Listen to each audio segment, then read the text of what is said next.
A lot of you asked me to do a video regarding Smackwell Games Dungeon Crawl. I mentioned this in my previous video about whether or not you should back the new HeroQuest reprint. I did mention in the video that one of the reasons why I am pre-ordering the new HeroQuest reprint is because I can adapt these rules in order to play the game, because the original HeroQuest rules are quite frankly boring and outdated. And so this is an awesome alternative rule set in order to play. Now, some of you did mention Advanced HeroQuest, which is available, but I think those rules are clunky because if you look at the stat lines for all of the monsters, there's more than double the number of stats that you find out of Dungeon Crawl. And I watched a playthrough video and it seemed like a whole lot of nothing happened. But you can watch that video yourself and make a determination about which system might be best for you. What I really like about Dungeon Crawl is that although the gameplay mechanics are really simple, you have a lot more options with the combat system due to the adrenaline feature, and you have a lot more in-depth and variety with each of your heroes in being able to gain new skills and abilities as you move forward. This video is broken up into a couple of sections. I'm going to give you an overview of the rules as we play through the game. And also I'm going to go through the book and tell you what you get for the $15. And then finally I'm going to share a special appeal, which is probably the most important part of this video. And so if you don't have time, go ahead and skip to the very end because I have a really important message that I think you need to hear. But right off the bat, I do think that Dungeon Crawl is perfect and is very easily adapted to the HeroQuest components. So let's go ahead and dive into the rules. So the first thing you want to do at the beginning of a turn for Dungeon Crawl is to figure out initiative, and the way that you do that is that you have 5 cards if you're playing with 4 players and the Dungeon Lord. And so you just pass these out, shuffle them up and pass them out, and that determines who's going to go first.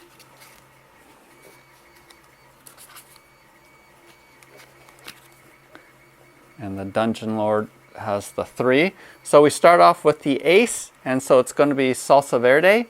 And all heroes can basically do a move action and then a number of other possible actions that is on this quick reference card here of what heroes can do. So you can choose to do one of these actions and then move, or move and then do one of these actions. And as you can see, some of these are free actions. So for example, opening up a door, you can do in the middle of a move, but typically you have to complete your move before you can do another action. You can't split up your move. So what Salsa is going to choose to do is she's not going to move, but she is suspecting that there might be a secret door in here, so she's going to search for a secret door. The Dungeon Lord behind the screen is going to roll a die and rolled a 6. So basically 4, 5, or 6 are successes and 1 through 3s are failures. So because she did succeed and there is actually a secret door, the Dungeon Lord declares and says you did find a secret door, and that is right here in this location. And actually the secret door is closed at the moment, so she will have to open it as a free action. And then now she's going to move, so she's going to move over here to open the door. But as soon as she steps over here before opening up the door, the Dungeon Lord says, you stepped on a trap. Because the Dungeon Lord has mapped out this section and has placed traps before.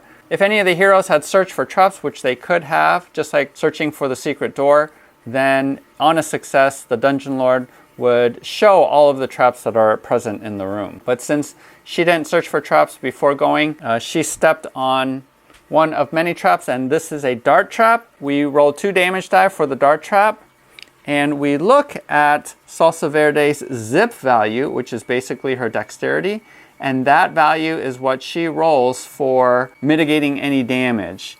If she had armor, we would also add the defense value here, but as she has no armor, her zip is 3, so she's going to roll 3 defense die. So it's an opposed roll, so we just count successes. So there were actually 2 successes from the dart trap, but Salsa did roll 3 successes here, so she managed to block and she didn't take any damage. So the trap is taken away now. So she does use a free action in her movement to open up the door. As soon as the door is opened, then the Dungeon Lord will populate the room. So we pause her movement because she only used 1 movement, and most heroes will have a movement value of 6 spaces. Unlike HeroQuest, you don't roll for movement, you just move your 6. Well, the best thing about HeroQuest is ignoring the roll to move rule. So the Dungeon Lord reveals in this room that there is a bookcase and a treasure chest, and then also some orcs and 3 goblins. After the Dungeon Lord sets up the room, she is free to continue with her turn. And because she already used an action to search, she cannot attack this turn because all she has left is her movement. She is going to opt to move into the room and into the corner. So she moved 1, 2, 3, 4. And so she's going to stay in the corner. Her turn is done, so we flip over her card. And then we go to the next one, which is Kyle the Cleric. And so Kyle also has a movement of 6, so he's going to move up to engage. 1, 2, 3, 4. Now, melee weapons can only hit orthogonally, which is straight in front or to the side. So there's 4 eligible spaces. That's why Kyle moved here, because if he was here, his weapon doesn't allow him to attack diagonally. There are weapons that do say that can hit diagonal, and those weapons can hit all 8 spaces surrounding a figure. But because Kyle only has a light mace, he has to be hitting orthogonally from where he is, and that's why he moved there. So he did his movement, and now he's going to spend a second action to go ahead and attack. And the way that we calculate how many dice he rolls is we look at his beef for melee weapon attacks, which he has a 3. So he's going to grab 3 dice, and then the Dungeon Lord looks up the stats for the goblin, and we're using the top line because of the level of the heroes right now is 1st level. And so we see that they have a beef of 1 and a zip of 2. So their defense is just their zip value, which is 2. So we're going to roll this for the attack. Kyle had no successes. So Kyle's turn is over. Next up is the Dungeon Lord. He's going to receive an anger point at the beginning of every one of his turns.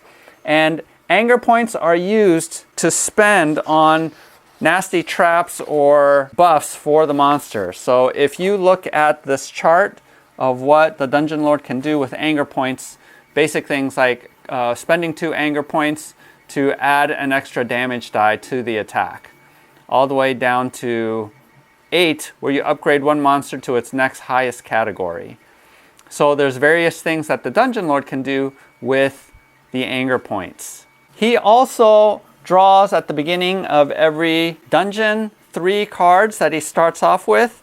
And so these are cards where he still spends anger points to do these various nasty things to the hero. So here he could spend 2 anger points to play when a hero tries to use a potion, and it basically makes that potion defunct. So these are additional ways that he can screw with heroes. And he keeps those secret in his pile. Right now what he's going to do is both the goblins and the orcs have melee weapons that are non-diagonal, and so they have to be orthogonal in order to hit. And the Dungeon Lord can activate all of the monsters that are revealed in any order that he or she wants. So we're going to go ahead and start off with this goblin, and the goblin does have a beef value of 1. Kyle actually has a defense of 2 because his base zip is 1, but he does have first, which gives him an additional 1, so he's rolling 2 defense die.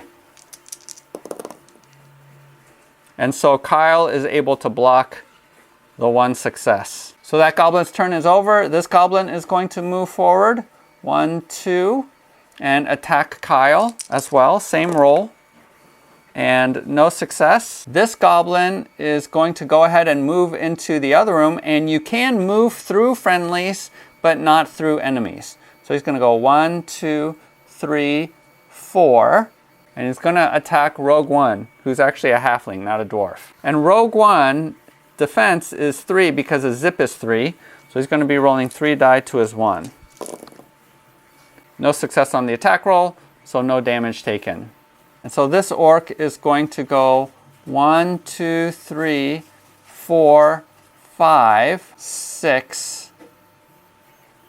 Because orcs have a movement of 6 and goblins have a movement of 8. Also, orcs have a beef of 3, so they hit harder, and their zip is 2, which is the same as the goblins. So the orc is going to attack Barney the barbarian with 3 attack dice. And Barney has a defense of 2 because his zip is 2. So the orc had 1 success. Barney had no successes on defense. So Barney's going to take 1 point of damage. And so we keep track of health here. And he's brought down to 8. We have 1 more orc. And so this orc is going to go 1, 2, 3, 4. And attack Salsa. He's rolling 3 die. And she has a defense of 3 since her zip is 3. So it's 3v3. Now, the Dungeon Lord really wants to hurt her because she is down to only 2 hit points. So he's going to spend 2 of his anger points in order to add an extra die to this attack roll. So we're going to go ahead and roll all of this. And he had 2 successes, but Salsa did roll 3 successes, so she received no damage from this. So that was the Dungeon Lord's turn. Next up is Rogue One. So Rogue One does have a sling, which is a ranged weapon. And ranged weapons use zip value instead of the beef in order to attack. And the other restriction with ranged weapons is you cannot attack an enemy that is adjacent to you. Again, orthogonally. You can attack someone who is diagonal to you right here. So what he's going to do is spend a movement to go here and then attack using his sling. So he's going to roll 3 versus the 2 defense of the goblin. And we have 1 success, no successes on defense, and goblins only have 1 hit point, so he is removed. And on Rogue One's experience, I go ahead and put a G here, keeping track of his experience. So he's killed 3 goblins now and 3 orcs during this adventure. Heroes have to gain 50 experience points in order to advance the next level. Some monsters are worth more than just 1 experience point. So Rogue One's turn is over. Finally, we have Barney the Barbarian, and he's going to go ahead and just attack this orc. He's rolling 3 because of his beef, and he's using a hand axe. So there's 3 there versus the 2 defense of the orc. And Barney is going to go ahead and spend 1 of his adrenaline, which he has 4 of right now, to add an extra die.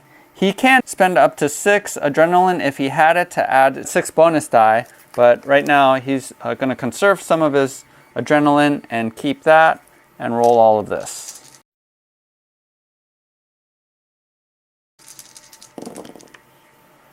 And so Barney had 3 successes and no successes here, and orcs only have 1 hit point as well, so we're going to remove this guy. And on Barney's experience, we're going to add a O for orc. So that was Barney's first action, was to attack. So now he can move, which he's going to do. So he will move here, 1, 2, and has to stop because the goblin is blocking his way and he can't move past him. And his turn is over. So everyone went, and so we reshuffle the initiative cards and hand them out once again. Rogue One is going to go first. But unfortunately, figures do block line of sight, even friendlies. Rogue One really wants to shoot a sling at this goblin, but Barney is blocking his path. Barney is a dwarf, and so normally he is short and wouldn't block the path if Rogue One was actually a normal sized character. But Rogue One is a halfling, and so since they're the same size, they're blocking each other. So the only thing that Rogue One is going to do is just move up, get ready to be able to get into the room. Next up is Barney, and he is going to go ahead and attack. He's not going to use adrenaline this time. And he rolls 2 successes, no defense.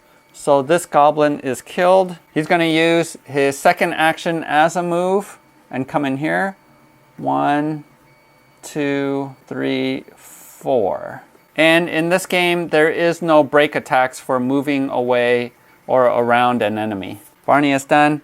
Kyle the cleric is going to go next. Kyle is actually going to move first and go here, out of the way to open up space for Salsa, and going to attack that goblin. He has a beef of 3 versus the 2 defense of the goblin.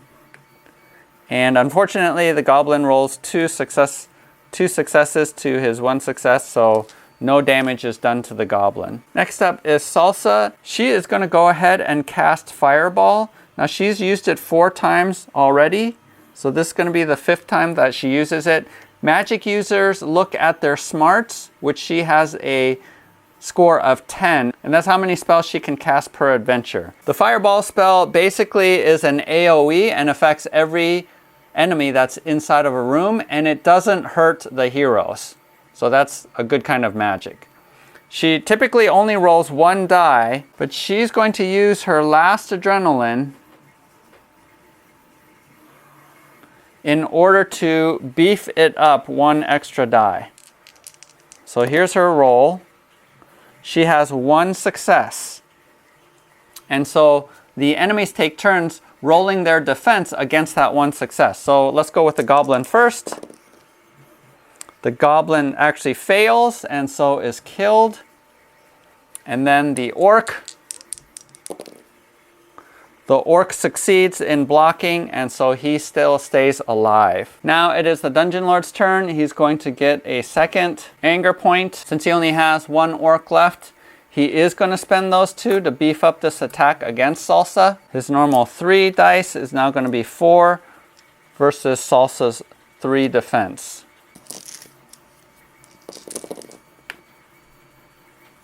So here we see that Salsa rolled only 1 successful defense die, and the orc got 3, and so he's going to do 2 points of damage to Salsa. And we see that that brings Salsa down to 0, so this is going to kill her, but Salsa does have 2 options where she can immediately drink a potion of life, and that will restore her back up to 3 health. Or she could spend, if she had it, 3 adrenaline to bring her back to 1 hit point and keep her alive. But because she has spent all of her adrenaline, she's going to have to drink her potion of life, and that will give her 3 hit points.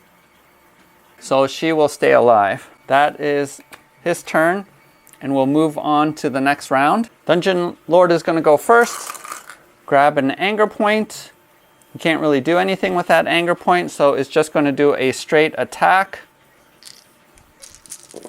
2 successes versus 1 successful defense, so Salsa is going to take another point of damage, and she's down to 2. Kyle the cleric is going to go next. He is going to go ahead and cast Heal. So this is the first time he's using Heal, and his smarts is 7, so he can cast 7 times. And rolls a d6, and this is how much health that he heals her for. 5, which is a good roll.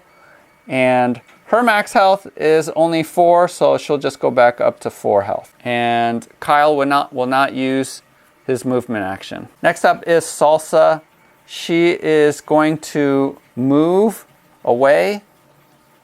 Actually, she'll just move diagonally, because instead of casting a spell, she's going to use her sling and roll 3 die versus the 2 defense, and gets 2 successes, blocked by 1, but 1 success does go through. That does manage to kill the orc. So all of the enemies have been taken care of in the room. Salsa still has a movement action, so she'll go ahead and move over here next to the chest. Next up is Barney. Barney is already right next to the shelf, so he's going to go ahead and search the shelf. Draws from here the treasure deck, and it says nothing. And then finally Rogue One will go. He's going to come into this room. 1, 2, 3, 4, 5, 6. And he's going to go ahead and open the chest. It says, ow, my arm. While searching around the room, a support beam gives way. You're pummeled with rocks. Hold this card until the next attack, and the attack is made at -3 attack dice. So this is a one-time effect, so I got to put it on his card. Now the next round, all of the heroes can choose to search the room. Any furniture can only be searched for treasure once, by any one hero. But in any given room, as long as there's no enemies in the room or they're not engaged in combat, all heroes can choose to search for treasure as their one action. The Dungeon Lord, if there's no monsters, will just get an anger point. But let's say that they draw gold. So here it says roll 1 die and you multiply it by 10. Another hero would draw this card. It says rot, which is nasty stuff happens. This one is again nothing. And then finally, again nothing. And this is just humorous what it says on here. And those are the basics of how to play Dungeon Crawl. I do want to show you how much you're getting in this rule book. And this is not including all of the maps and the standees, all of the cards that you're getting. This is just the rule book. And one of the things that I really like about Alex's style is that throughout the book, it is very stylized, and his humor comes out, even his very distinct drawings come out. I mean, the fact that he made this entire thing is incredible. And here he tells you what you need to print out in order to be able to play the game, and all of this stuff is included for your $15. But just taking a look at all of this, you have a bunch of art in here and examples. You have these little blurbs about the lore that are often really funny.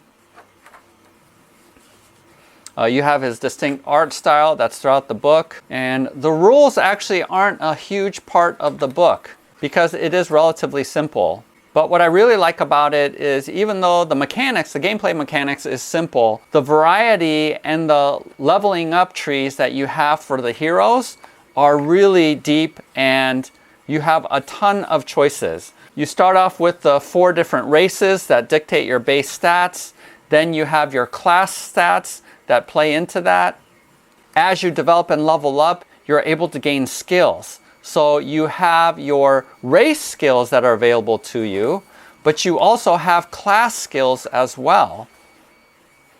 You have so much to choose from as you're leveling up. These are the spells that you can pick too. And the spells level up as well. Not only that, there are guilds that you can join, which you definitely should because they're super fun. So for example, in the Woven Brotherhood, if you want to go up to rank 2, you need to do the Orc Crusher, which is to cause 8 points of overkill damage on an orc. He also gives you optional rules for whether or not you want to include encumbrance as part of the rules, and then you can also buy different storage units to store all of your loot. And then there's a hex map overland travel with a travel chart about random events that happen. Here's all of the equipment that you're able to get or treasure that you're able to find whenever you do a search. Here's the campaign rules that are here.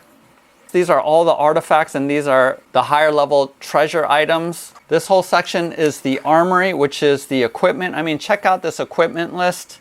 You have all of these potions that are available to you, all of the cost. You have armor, you have miscellaneous equipment. You have this bestiary, has tons of monsters. You have a whole section for special bosses. There are rules for if you want to play without the Dungeon Lord. That randomizes the setup of the room. This is a rule set we use because we want to play pure co-op rather than having a Dungeon Lord. You have these really interesting dungeon events. For example, you walk into a game of poker in a room, or you can arm wrestle someone. There's puzzles. He has a whole system for having an arena where you play PvP and you fight one another. This is a section that explains the artifacts. He also has a whole section about playing Dungeon Crawl as a traditional role-playing game, where it's more like D&D. He includes a whole introductory module for the RPG. So again, this is just chock full of a ton of information, and so I think this is probably one of the most undervalued print and plays that I've ever had. And I like his level of humor and tongue-in-cheek way of writing things. Also included is this adventure series called The Gates of Infernus. Spoiler alert, if you don't want to see this, go ahead and fast forward. But I think it's relatively easy to translate all of the material here onto the HeroQuest board, because you just take whatever rooms that there are here and randomize it on HeroQuest, and you can pretty much recreate the number of minions and furniture that's found in there. So it doesn't really matter tactically how different the rooms are because they're relatively the same size. The hallways are a little bit different, but again, I think it is still manageable to be able to translate. You will have to print out the outdoor adventures, and that's included with all of Alex's tiles, but those are the exception rather than the rule, and for the most part, I think the Dungeon Lord can easily translate this material. So it works really well with HeroQuest miniatures and the board, and I think you'll be happy with it. To wrap things up, I do want to share a little bit my house rules that we've adopted.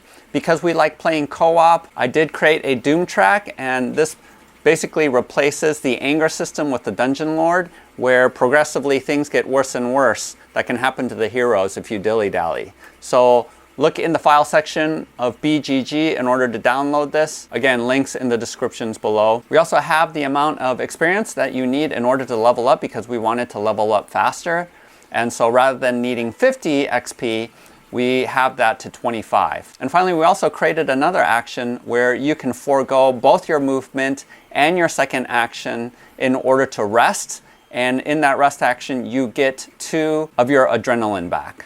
There are potions in order to recover adrenaline, but I thought having a rest action made sense in being able to get adrenaline. Now here's a special appeal that I have to you as gamers. Alex poured his heart and soul into creating this game system, and I'm, again, just amazed that one person made all of this. And for $15, that's relatively cheap to have this entire system. He created this a while ago, and there was a hiatus where he wasn't around, and he recently shared on the BGG forums that he's had some medical issues.